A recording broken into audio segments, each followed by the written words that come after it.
Today is September 9th, 2024, and this is your Monday morning weekly briefing.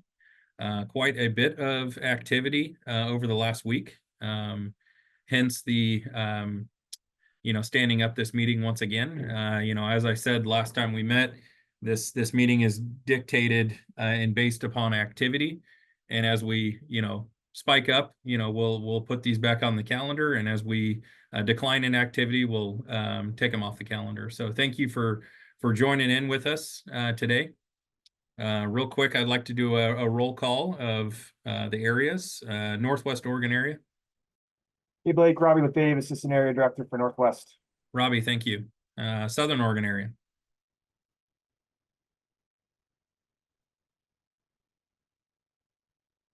I know Dave's around. I'll circle back to him. Eastern Oregon area.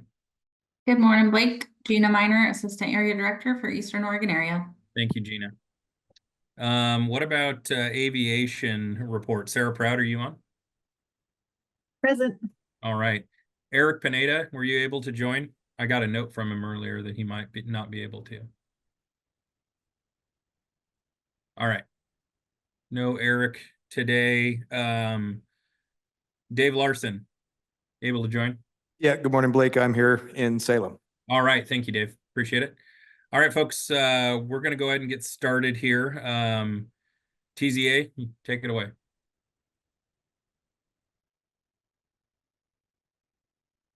All right. Good morning, everyone. Here's your fire weather and potential briefing for Monday, September 9th.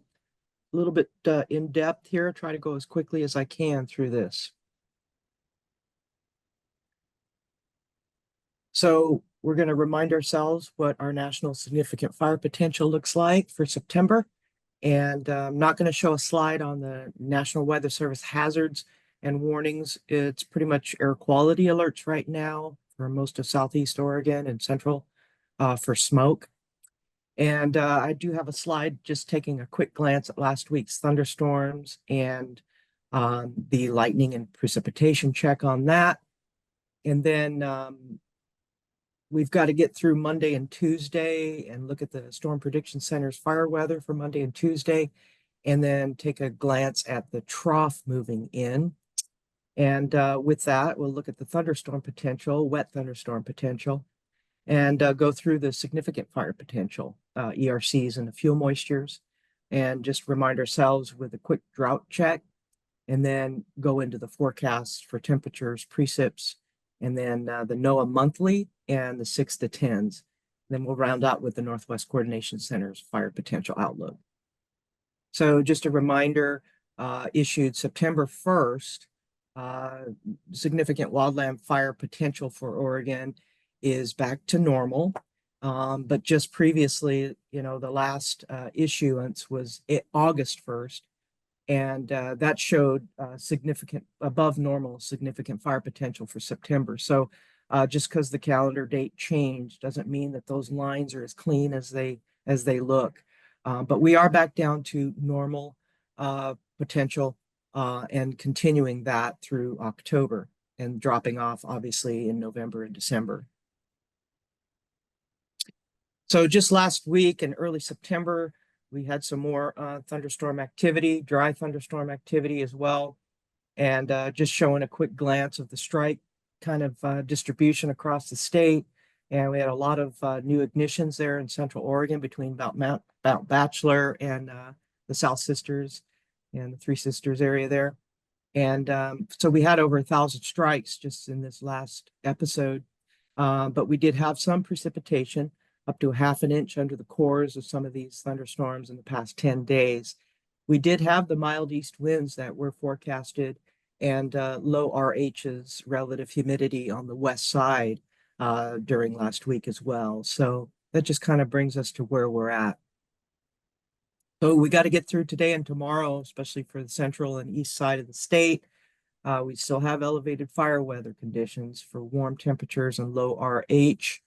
And as the ridge that we've been experiencing over the past several days weakens, the winds are going to pick up with this trough moving in. And this is what we've all been looking forward to. This low pressure system is going to be coming in Tuesday night into Wednesday. And it looks like there's another one behind it coming in next week as well. So it's encouraging to note that this is coming through. So the winds are going to pick up, but we are expecting some moisture out of this first system that's going to be coming over us this week. So there is a potential for wet thunderstorm activity Tuesday night into Wednesday and a little bit into Thursday for some of our Western Oregon and Central and Eastern Oregon areas. So just keep on the lookout for lightning coming through, but with wet thunderstorms. Indices for significant fire potential, looking at the National Fire Danger Rating System indices. They've been up above average over the last week because of this latest heat that came through, low relative humidity and those east winds.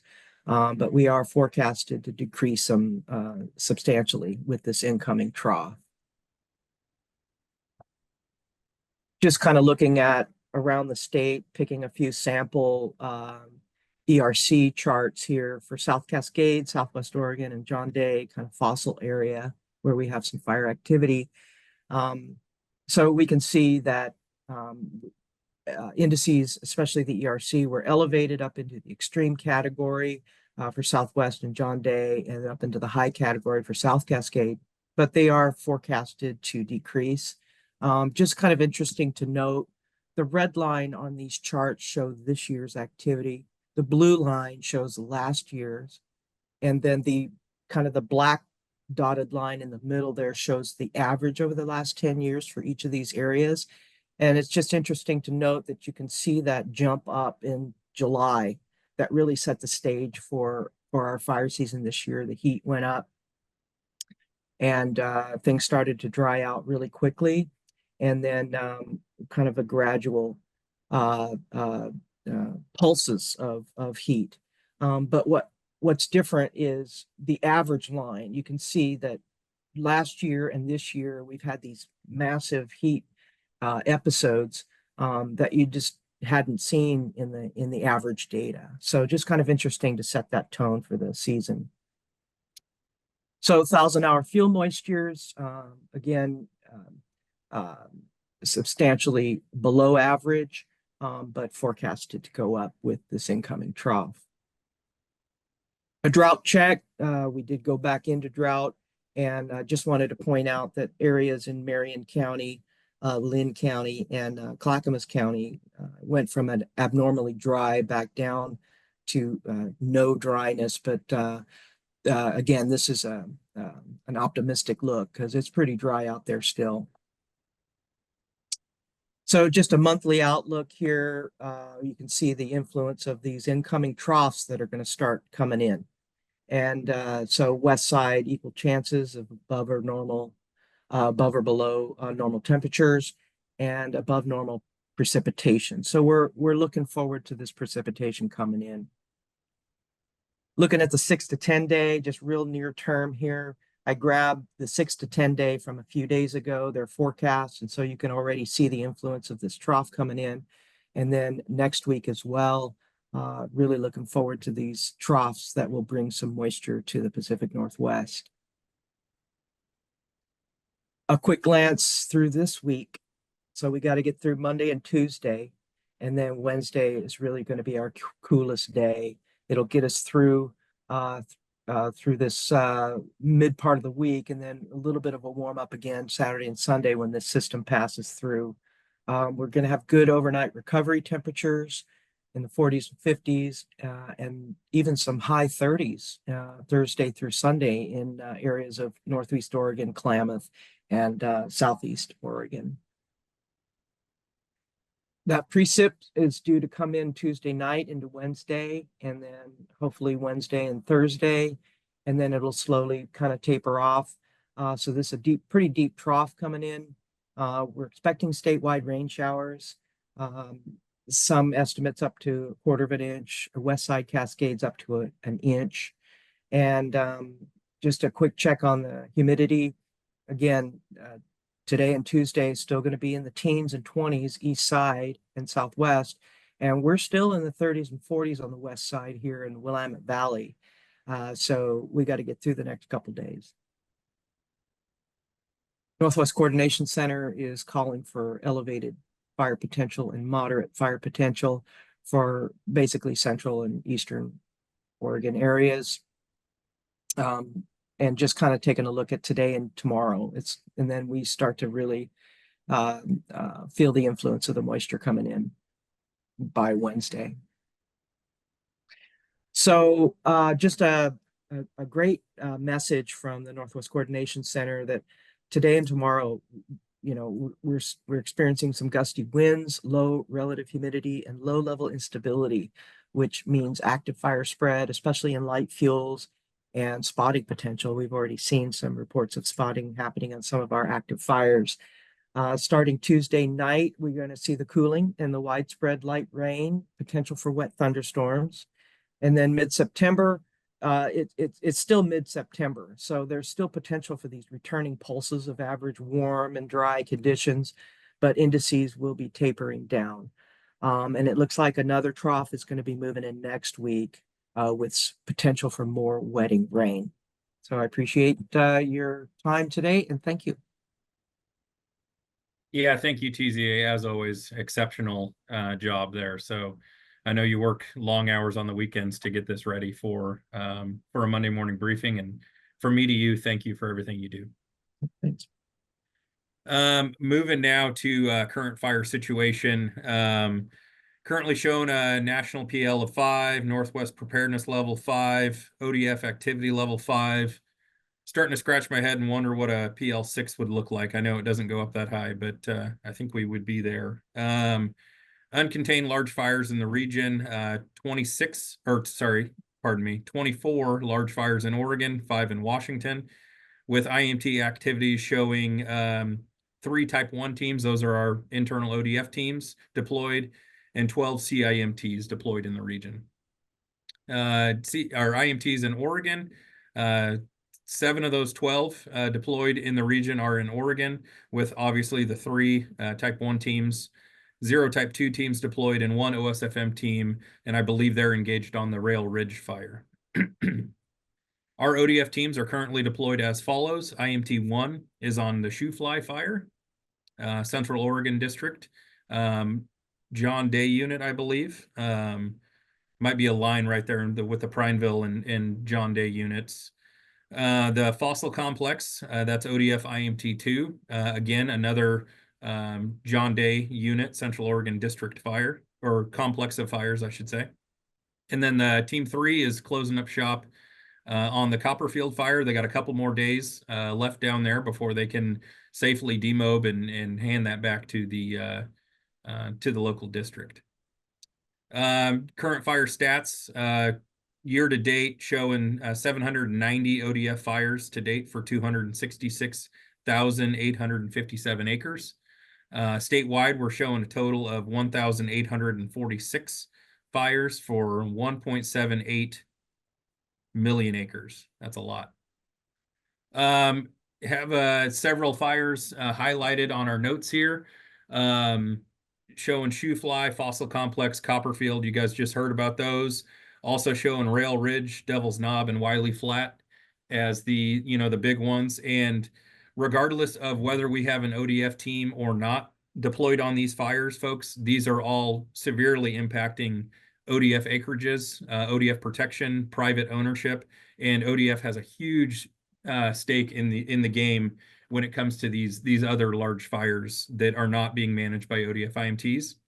And so without belaboring that, I'll kick it over to the areas to give us their reports, starting with Northwest Oregon area. Morning, everybody. My name is Robbie Lefebvre. I'm the Assistant Area Director for Northwest. My report's going to be a little different than it's been this summer, just because, the rest of the state's experiencing the fire. And so right now, the area as a whole is doing really well. We don't have a lot on the landscape. Our initial attack has been light. We have 80+ people deployed out of the area supporting fire efforts statewide. But we are ready for initial attack and to support our landowners on the home front. And so we're ready to go on that. And then with that, I just want to say, be safe out there, take care of yourself, and most importantly, be kind to one another. Thank you. End of report. Yeah, thank you, Robbie. We're going to go to Southern Oregon area next. Dave? Good morning, everyone. Dave Larson, Southern Oregon Area Director. A couple accidents report, but no injuries. The first is a dozer burnover on Devil's Knob fire that happened during initial attack Thursday evening. Dozer was not assigned to the fire and landowner was taking independent action. This resource is listed as a Viper resource and just not assigned to the fire. Again, it was no injury. Second dozer burnover occurred the next day. It was also on the Devil's Knob fire. This dozer was broke down at the time and unstaffed, and there were no injuries there as well. Weather and fuels temperatures are starting to moderate. RHs are coming up a little bit. ERCs continue to be in the 97th percentile, high and extreme, but will moderate with the upcoming weather system. Right now, SWO is in extreme and IFPL level 2. DFPA is in a high level 3. South Cascades high level 2 and CFPA Western Lane are high level 2 inland and 1 on the coast. As far as fire activity, it was light IA in the north part of the area, moderate IA to the south. And then on the large fires that we're currently working on DFPA, you had the Devil's Knob fire, 3,700 acres this morning, 0% contained. PNW 13 assumed command of the fire on Sunday morning.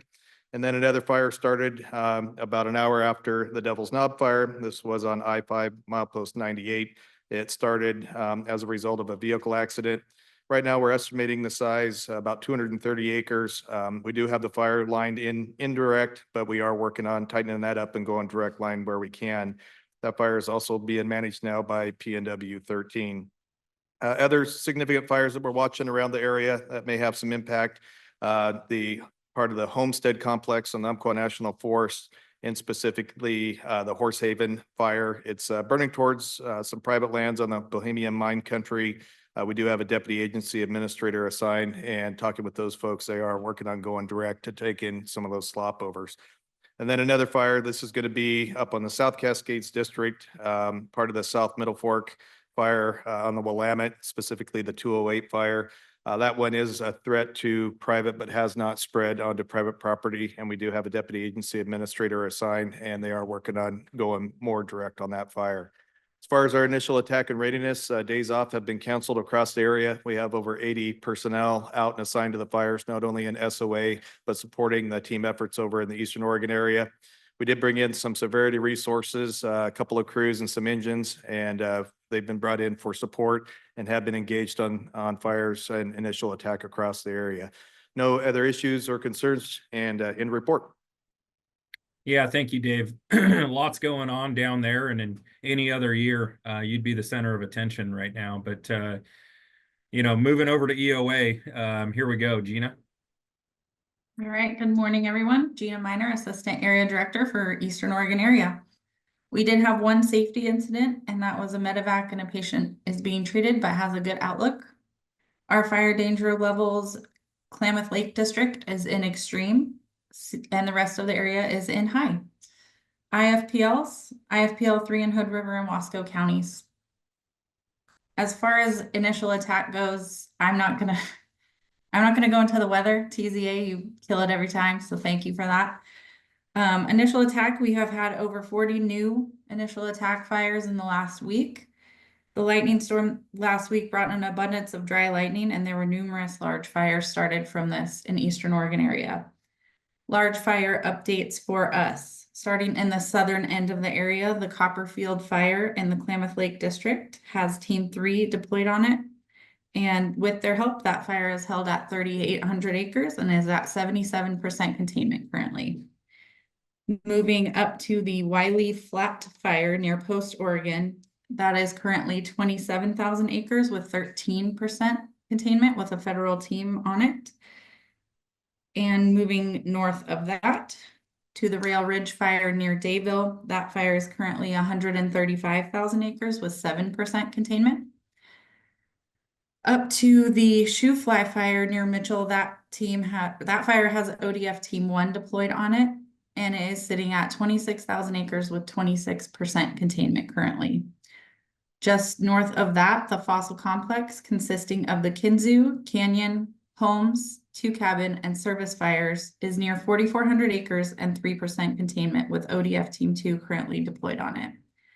There are also several federal teams deployed around the area with our cooperators, as well as several initial attack fires that are still being found from the lightning that came through the area. RFPAs have been engaged and continue to be an asset on initial attack and large fires. That is the large fire update I currently have. So I just want to say thank you to our federal partners, OSFM, other states, other areas, rural partners, and anyone that I have missed in my list of people that have continued to help us through this season and continue to come and help us fight the fires that are on the landscape. We couldn't do it without your help. So thank you, and thank you to the complete and coordinated system. End of report. Yeah, thank you, Gina, and thank you. First fire season as the assistant to the area. And you've grown by leaps and bounds, and you're doing a heck of a job. So shout out to you as well. Thank you, Blake. Moving on to crew resource availability. Currently showing 43 crews left in our IRA system. 117 deployed, various between Fossil Complex, Shoe Fly, Copperfield, Devil's Knob, and other various fires out there. Moving to aviation resources. Sarah, do I still got you? Yep, got you. All right, go ahead. All right. Good morning, everyone. Currently, the agency has 14 severity exclusive use aircraft heavily engaged in IA efforts across the state. For awareness, the fire bosses ended their 75-day contract on September 1st. The agency has extended the Prineville single-engine air tankers until September 20th, and more extensions of aircraft are likely with the current level of activity. ODF call-when-needed helicopters are also engaged in large fire suppression efforts and are being used to support initial attack efforts in areas impacted by the recent lightning. Severity aircraft have collectively flown approximately 1,607 hours this season. This is the third highest number of flight hours in the last decade, the highest being 2,002 hours during the 2018 fire season. During aerial suppression efforts, an estimated 4,355 buckets of water or fire chemical have been dropped, over 1.3 million gallons of water, 345,000 gallons of retardant, and 328,000 gallons of water-enhancing gel have been delivered to incidents across the state. The agency's multi-mission aircraft is currently unavailable due to unscheduled maintenance. It is uncertain if the aircraft will return to service this season. To date, the agency MMA crew has detected 22 new and unreported fires and has flown approximately 50 hours. We have received support from both Washington and Colorado for detection and mapping needs since the agency aircraft became unavailable. Pending any questions, Blake, that's all I have for aviation. Thank you. Yeah, thank you, Sarah. Moving to a safety message, as you guys heard, Eric was not going to be able to make this today. He did download with me a little bit prior to the meeting, and what he had to share is as follows.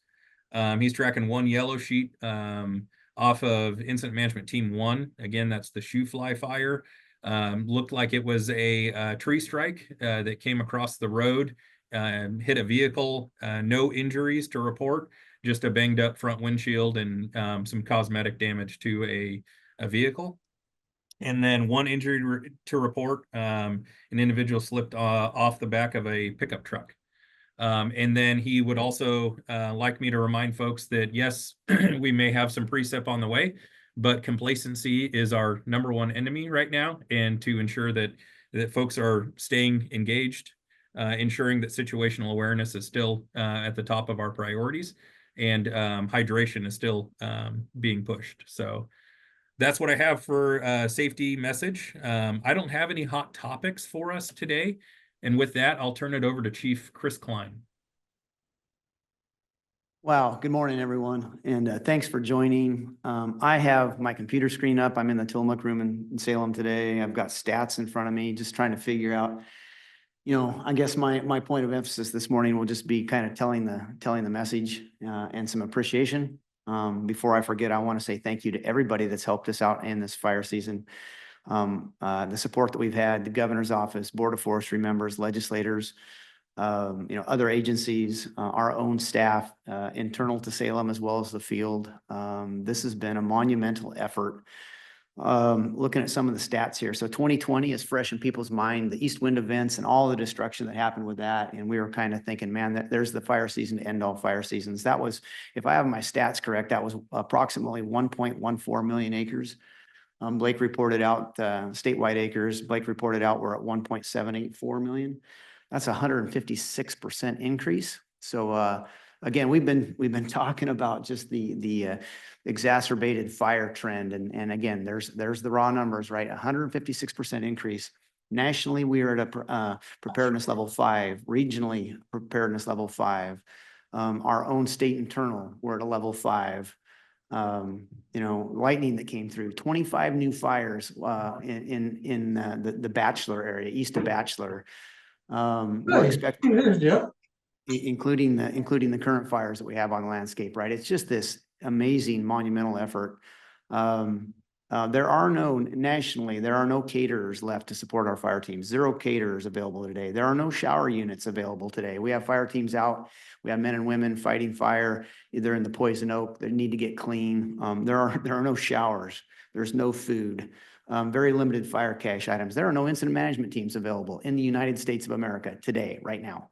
I guess maybe I'll stop with the stats there. It paints the picture, but relief is around the corner. We're losing 3 hours of daylight every day. Once we get past, I think the 26th of September, we have officially more darkness than light. That's good when it comes to combating fires and the humidity recoveries at night. We do have some significant rain in the forecast. It will not take us out of fire season, but it will put a good dent in it and probably get us to the point where we can start worrying about cleanup, a few initial attacks. But hopefully, if the weather plays out as predicted over the next 10 days, hopefully we will be out of the large fire explosive environment. But any rate, I guess I just wanted to share my appreciation. It has been an epic, said I wasn't going to use those words, but it has been. It's been an epic and record-setting fire season financially, physically, and I appreciate everybody's effort. So I guess I'll stop there. Our state forester, Mr. Mukamoto. Yeah, Cal? This is State Forester Cal Mukamoto, and thank you, Chief Klein. I want to thank you all for sharing giving the detailed update on the current wildfire situation in Oregon. You know, it's disheartening to hear about the challenges being faced due to the return of hot, dry, windy conditions and the emergency of new fires. 25 on the back of Mount Bachelor. I mean, that's astounding. But I did want to point out that, you know, just a couple of weeks ago, we said we were at halftime. I think we're right in the middle of the third quarter right now. So I want to commend everyone for their tremendous effort that they have put forth by all teams, all agencies and individuals involved in battling these blazes. You know, the chief's reminder I think this weekend was to prioritize safety, maintain situational awareness, and communicate effectively. That's not only crucial, it's the backbone of our operations, and we always carry that forward. You know, please know that your dedication to fighting these fires is greatly appreciated. We recognize that we are a team, and together we will navigate through this challenging period. So stay safe and take care during this critical time. I think the chief said something about winter. We're getting some potential rain at the end of this week. Thank you, TCA. And we're going to look forward to the winter rains. The winter rains are coming. But the day we fight fire, let's stay safe, stay aware, and communicate. Done. Thank you, Cal. Always appreciate your steadfast leadership with this organization. All right, folks, that's what I have. Next week, I'm not committing to a briefing, and I'm not committing to not having a briefing. Stay tuned. We will send an update if we have activity that warrants another statewide briefing. Thank you all. Appreciate it. Thank you, Blake. Thank you, Blake.